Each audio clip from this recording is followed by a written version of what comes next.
when you work across industries like we do, there's a lot of transferable knowledge and insights that we like to bring to clients that can give any brand a real edge.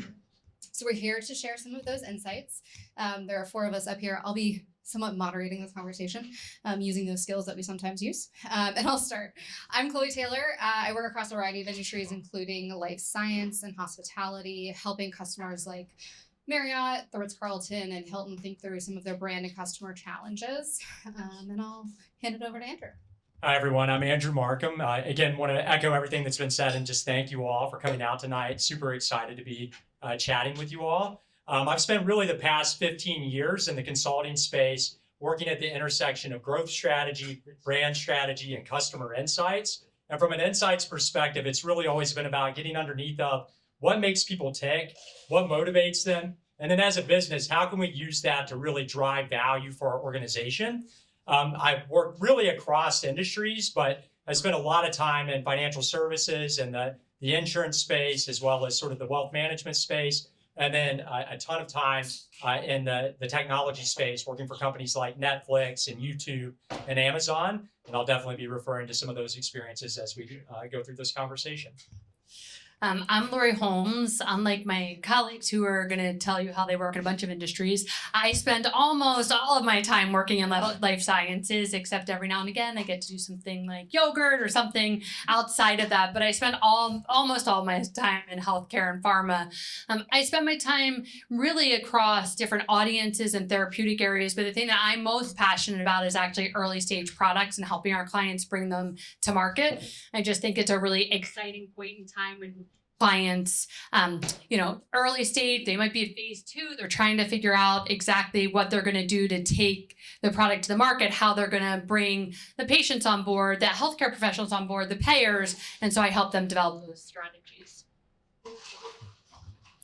All right. Thank you, Lori. Hi, I'm Scott Wilkerson, and I appear to have lost my name tag. It seemed to have fallen off. So if anyone sees it, please let me know. I work across really all industries. I've been in insights and strategy my entire career, the past 20 or so with Hawk Partners.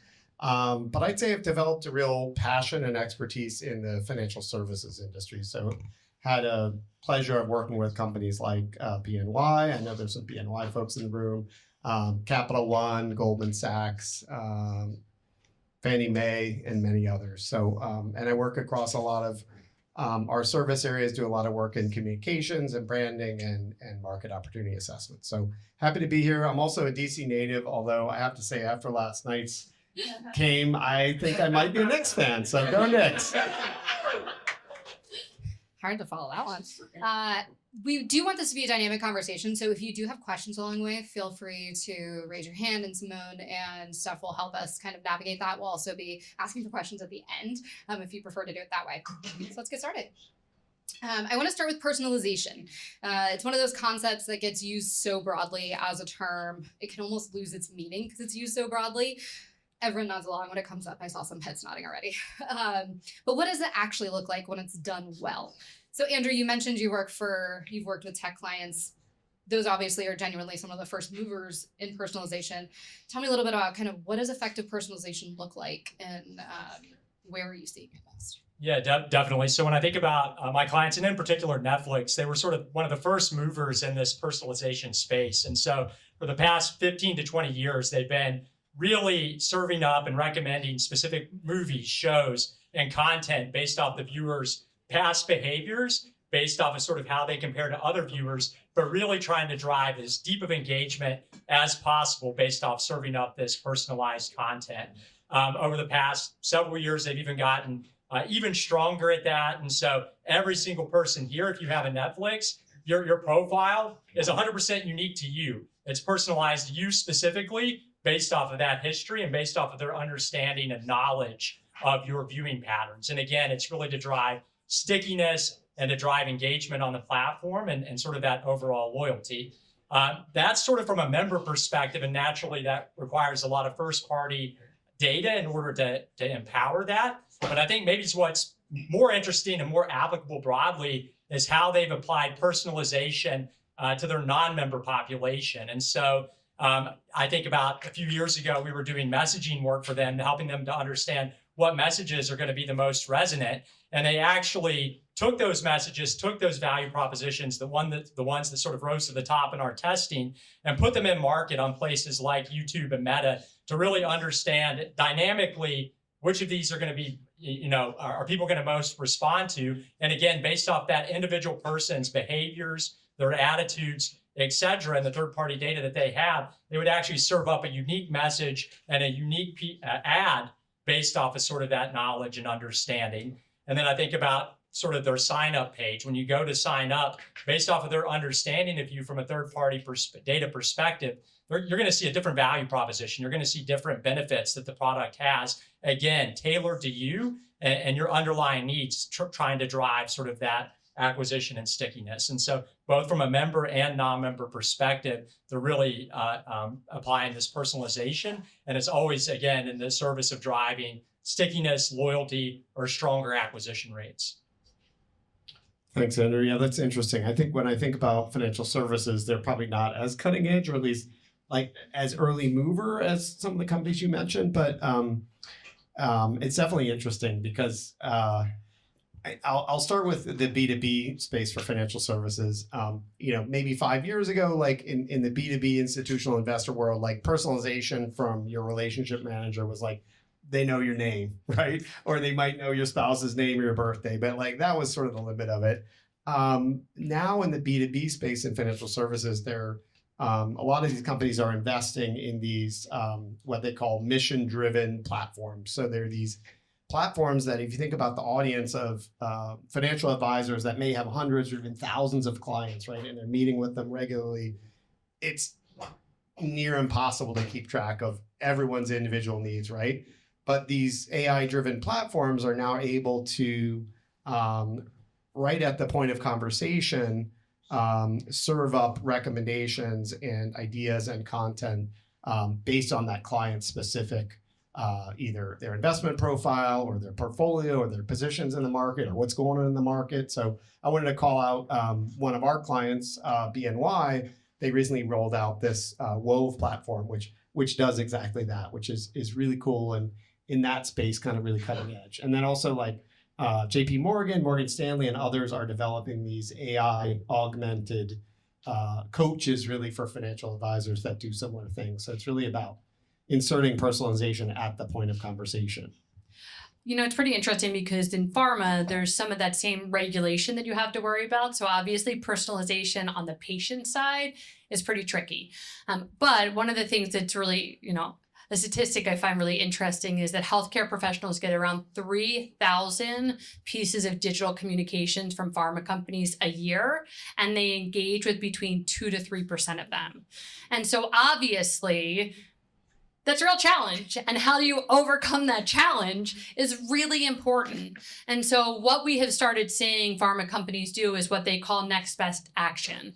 And what they're using is the wealth of information that they have about healthcare professionals, because that is something that pharma companies have. They understand their prescribing data. There's all this specialty data, as well as some of their use of these different platforms. And they're using these AI models and tools to help them identify what's the right message at the right time through the right channel, really with the hope of becoming part of that 2 to 3%, or maybe ultimately, increasing that 2 to 3%, because they want to make sure that their marketing dollars are actually, driving the behaviors that they're looking for. That's really interesting in terms of next best action. That kind of leads me to my next question. What's the one personalization capability that you think every marketer should be paying attention to right now?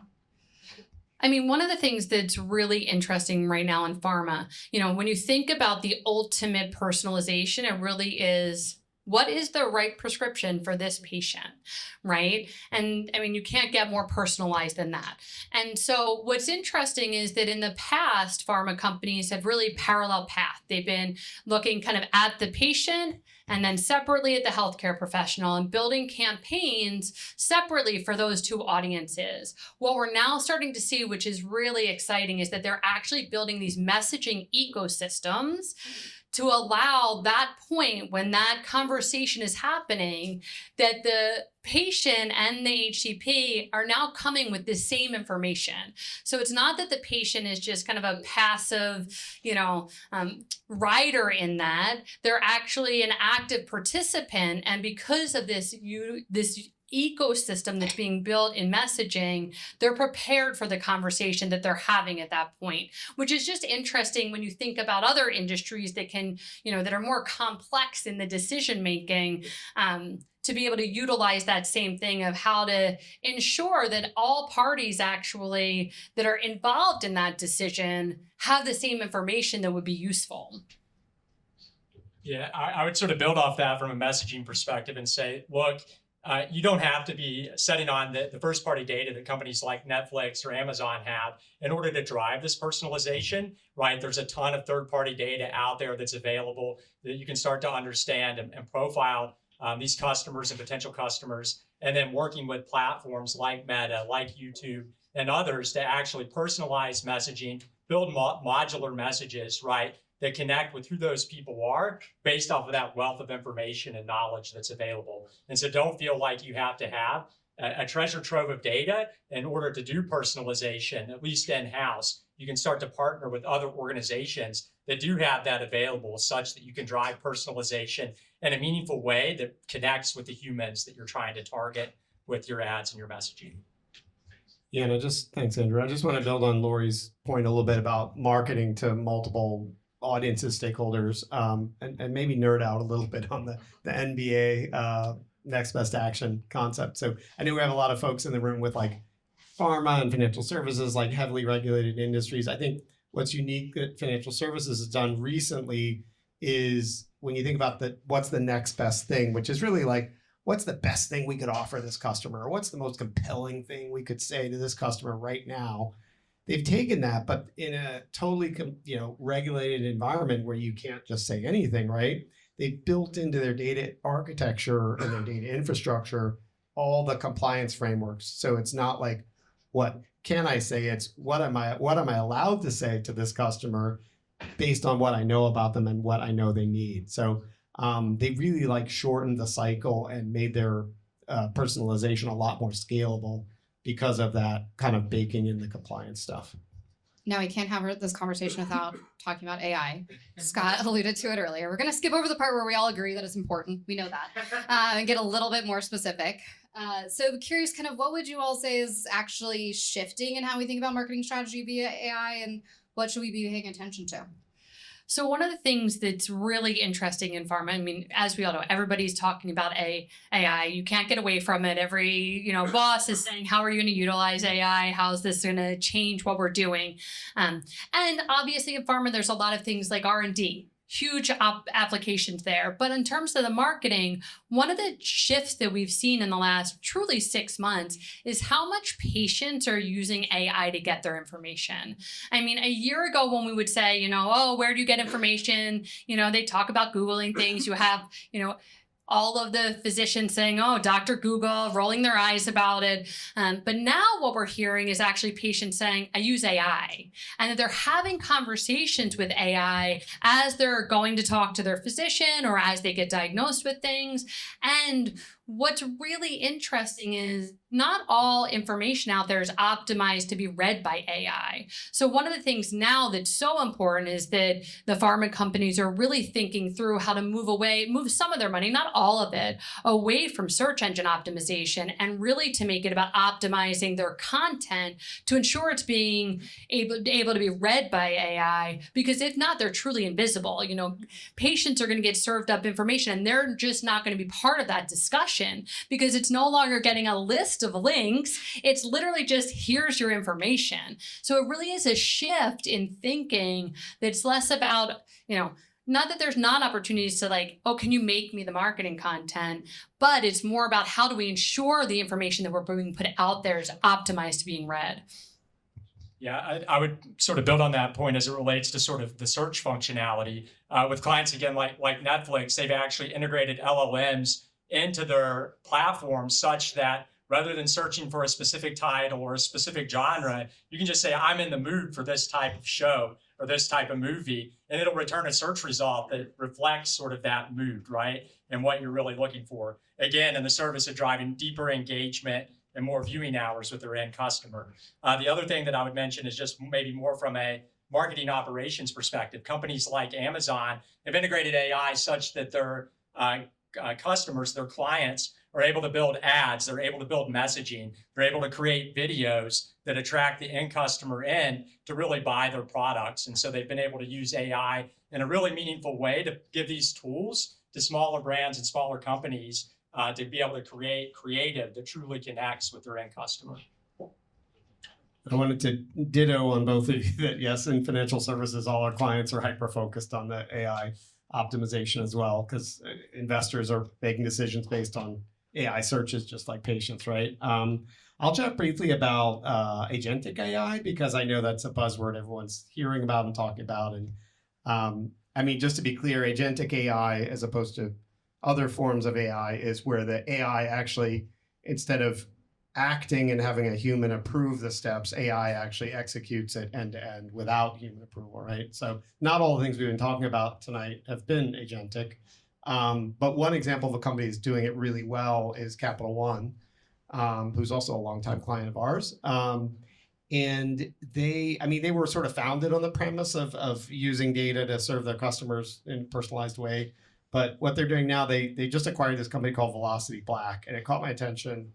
They have this new concierge, and what it is kind of similar to what you were talking about, Andrew, but like you type in natural language, make a restaurant reservation at this whatever place, could be exclusive, whatever, or get me these Taylor Swift concert tickets or whatever it may be, right? And rather than Next surfing tickets, maybe. yeah, maybe I should lower the bar a little. I don't know. Goose, where's Lee? So get me these tickets, but it executes the request end to end. Which is really amazing. And so they're taking it to the next level of not just personalizing what you're going to say to your customer, they're personalizing what you actually can do to the customer, which I think is next level. And this all connects to something broader that I want to spend our last few minutes on, which is customer experience.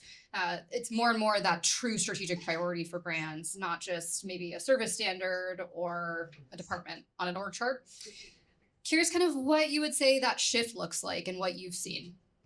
So one of the things that we're seeing in pharma, it used to be that, the patient experience was all about patient support programs. So a patient gets a prescription and you want to make sure they actually end up with the medication in their hand and that they take it and hopefully finish taking it. And there would be tools along those lines, right? So it was more about, copay assistance and, how can we help pay for the medication to make sure the patient gets it.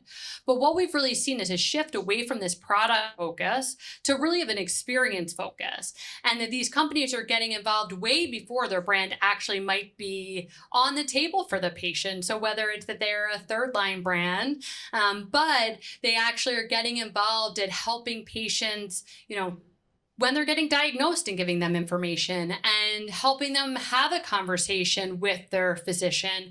And so really taking that kind of point of engagement back in time before they're truly relevant to really build that connection with the patient in a real way, when it's not just like, oh yeah, we want you to take our medication right this second. It's more, we care about you as a patient and what you're going through, and we want to help that experience from day one all the way through your journey. So it's been such a shift that, you can hear when when we test these things with patients, how excited they get about that and the idea of somebody helping them through that full journey versus just at that one point in time.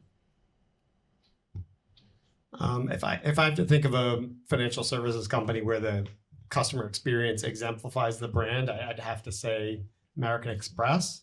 They've sort of always been a leader in that experience-driven culture, and like everything they do in terms of the way they work, their systems. They have this customer-first kind of policy that's embedded in everything they do.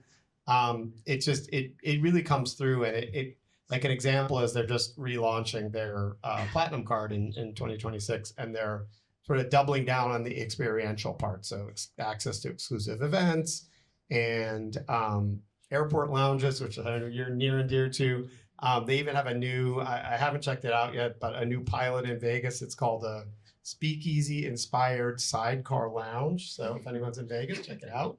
But the point is, they're like a pioneer. It's not even about the credit card, right? It's when Amex competes, it's really about the experience you're getting. And that's what really drives the brand. And so I think their competitors are really trying to play catch up when it comes to that. A lot of, you could even say they're a travel company at this point, Yeah. given their booking and lounge experience. Just to add a perspective from hospitality, it's really that experience design is the product now. Kind of guests aren't booking just for a bed. Of course, that's important.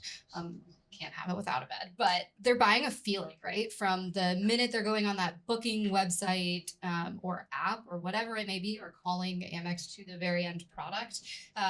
It's not just the transaction, it's the entire journey along the way. And really that feeling underscores whether it's, you know, pharma or a bank or a tech platform. Feeling is really that core piece of it and how you build that brand equity and loyalty. Okay, I'm gonna stop talking now and open up for any questions. We're so glad you were able to join us here for this. Anyone have any questions?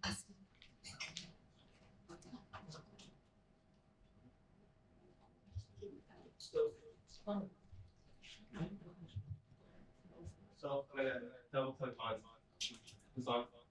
Okay, great. You talked about AI, but the other flip, this is the AI operating model for marketing organizations and other revenue organizations. How are you seeing that with your clients? And what kind of inning are we to use this towards that or of that? Do you want to go? Yeah, I mean, in terms of the inning and the monetization of AI, I think companies like Netflix are obviously figuring out how to do that as it relates to the ads they're serving up, right? And they're able to drive revenue off of that, and they're serving up the right ads based off of sort of the AI recommendations. They're able to drive deeper stickiness because of sort of some of the features that I was highlighting earlier and more viewership. And again, on the ads business, that creates sort of a flywheel where again, they're generating substantial value.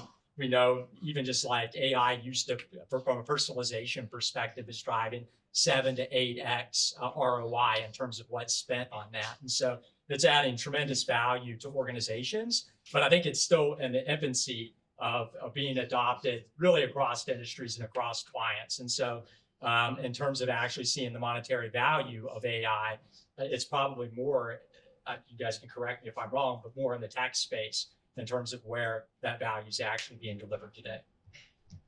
And if I can just add, I mean, I don't know if this directly answers your question about operating model, but one thing we've seen with our financial services clients is a lot of investment in, obviously there's third-party solutions, et cetera, but a lot of investment in their own systems where they're obviously feeding a lot of the proprietary company data.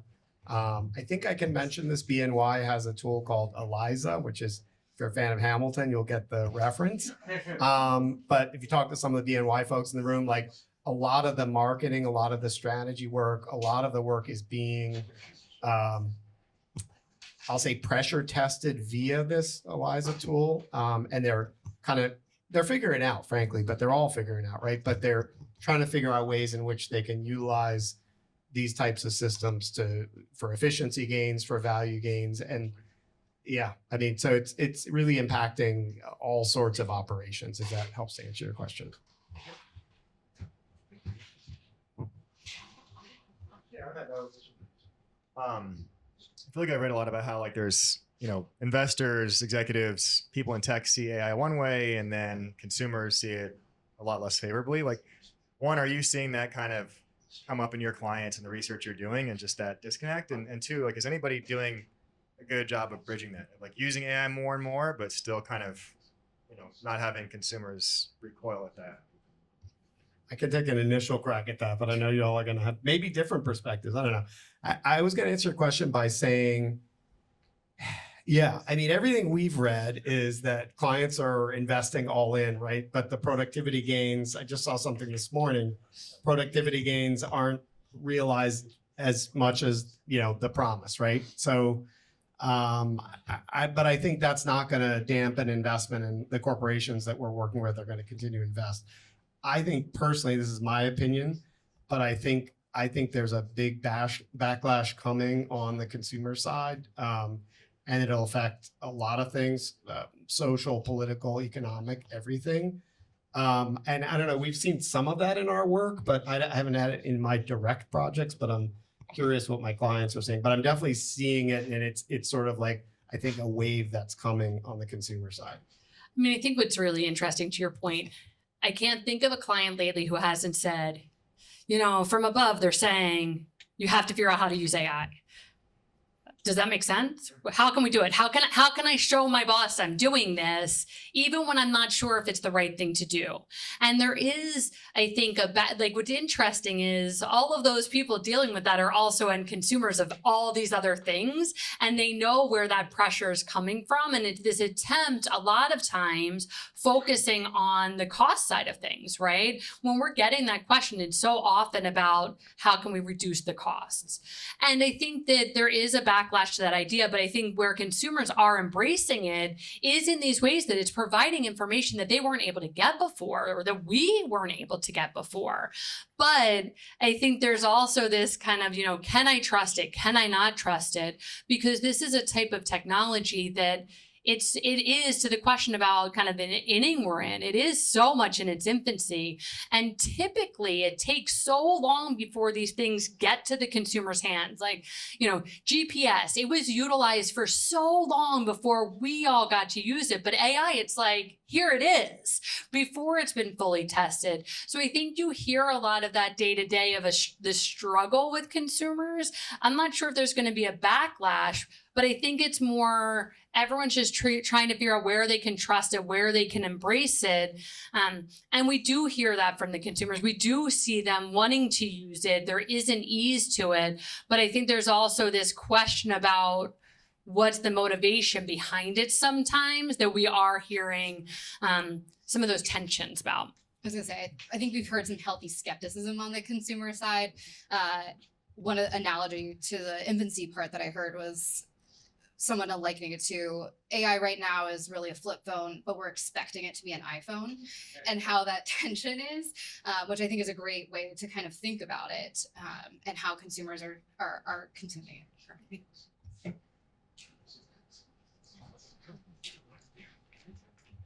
So I wanted to, I don't think this is working. It is. Yeah, sure. So I wanted to go back to what you were talking about with your patients leveraging AI to help them figure out a diagnosis, next steps, treatment options, all of that. But I wonder whether they're actually leveraging AI, or they plop it into their Google search and then AI, for lack of a better word, vomits up a lot of information. They have a number of sources that don't always come up. The citations you can't quite always click and what have you. So do you have a sense whether patients are really truly leveraging AI, or whether this is what's being served up at the top of their Google screen?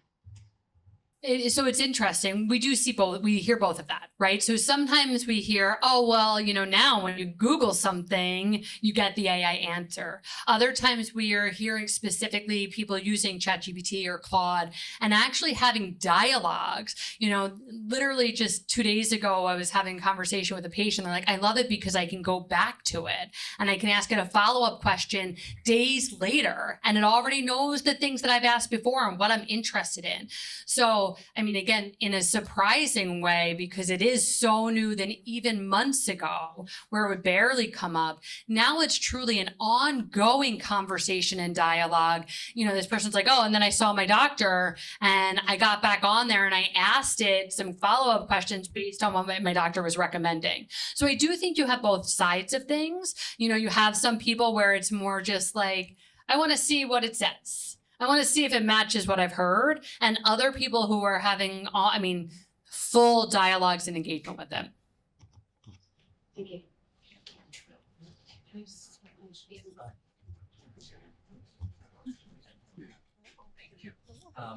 One more AI question. We knew we couldn't get away from it. I feel like the conversation focuses a lot on cost side AI, it's coming for jobs, all of that stuff, and that makes sense. Also, token costs are going to go up, and there's going to be a real equation in ROI. I want to focus on opportunity, and would be very curious within your industries, where do you see the biggest opportunities for the future when it comes to AI, not just cost cutting and efficiency?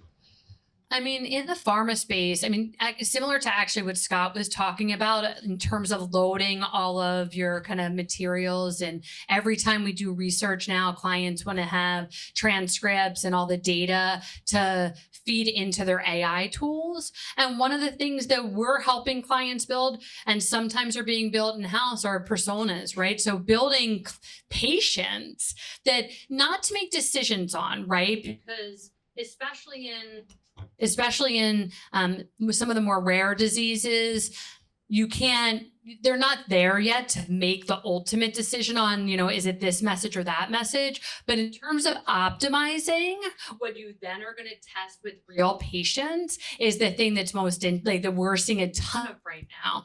And so it's more that you can get closer and therefore ultimately end up in a better spot in the long run, because you can use it as this intermediary check in a really awesome way.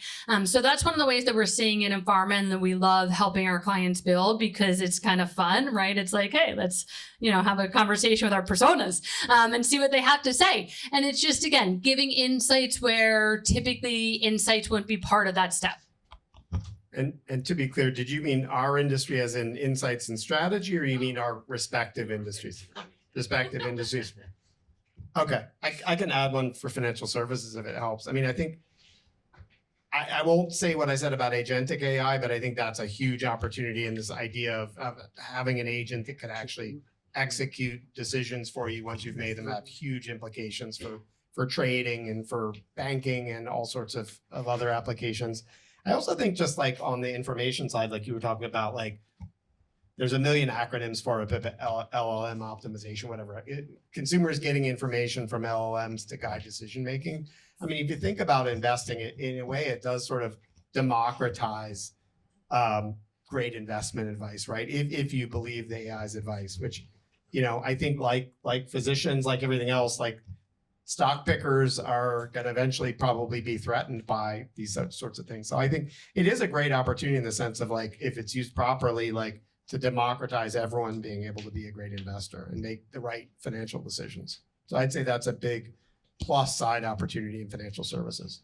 Yeah, and in the technology space, I sort of alluded to this a little earlier, but companies like Netflix, companies like Amazon are using AI to drive deeper engagement, deeper stickiness, and then also just selling products in the case of Amazon. And so an example for Netflix, all of the artwork that you see for titles is customized and AI generated, and it's generated based off of your own viewing behaviors. So let's say you're somebody who watches a lot of romantic comedies, rather than showing sort of an action-based art visual for the title art, they would actually show more romantic comedy-leaning art, right? And so things like that drive deeper engagement and ultimately more value as you think about people being more loyal to the product or watching it more with the ad revenue that they're now generating.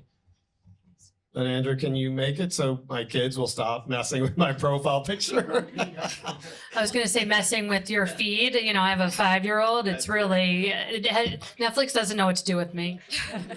One last piece on the hospitality side is how they're able to surprise and delight guests. They've really, obviously chatbots have been a thing in that space for a while, but they're able to bring that a step further and kind of extend their team almost with that way of being able to piece together what guests are really, particularly in the luxury space, kind of honing in on, and how they can deliver on that constantly versus kind of one-offs that it used to be. Okay. Well, we hope you enjoy some bites in the bar over here, and thank you again for joining us here tonight.